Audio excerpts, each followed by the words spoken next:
दूसरी श्रेणी के इतिहासकार थे राजेंद्र लाल मिश्र सन 1822 से 1891, जिन्होंने वैदिक ग्रंथ प्रकाशित किए और इंडो अर्थात आर्यस शीर्षक से एक किताब भी लिखी।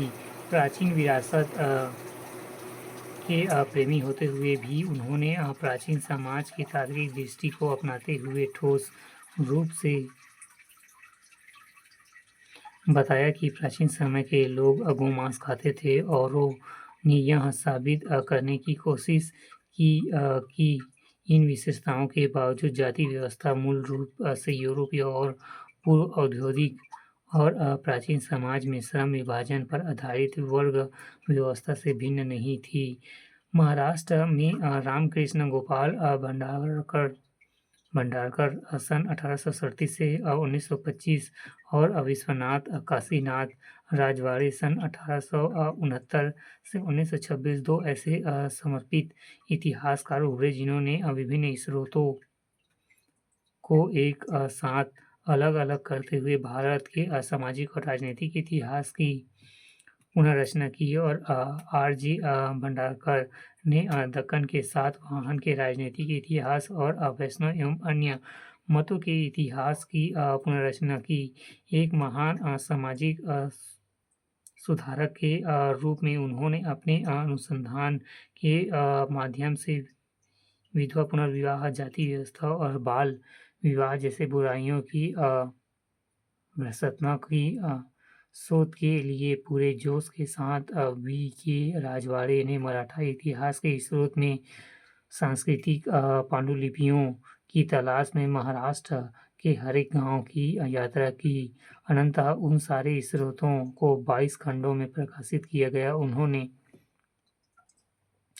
ज़्यादा नहीं लिखा, लेकिन वैदिक और अन्य ग्रंथों पर आधारित भारत में विवाह के विकास के चरणों पर उनकी सूक्ष्म अंतर्दृष्टि के कारण सन 1926 में मराठी में विवाह व्यवस्था पर लिखी गई इनकी किताब एक महत्वपूर्ण ऐतिहासिक दस्तावेज के रूप में जानी गई।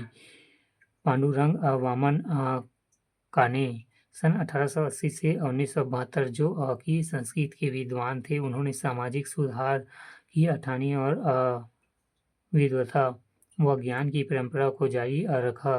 20वीं शताब्दी में 5 खंडों में प्रकाशित धर्मशास्त्र का इतिहास, हिस्ट्री ऑफ धर्मशास्त्र शीर्षक का उल्लेखनीय काम है, जो प्राचीन सामाजिक नियमों और प्रथाओं का एक ज्ञान भंडार है, जिसमें हमें प्राचीन भारत की सामाजिक प्रतिक्रियाओं का अध्ययन मिलता है।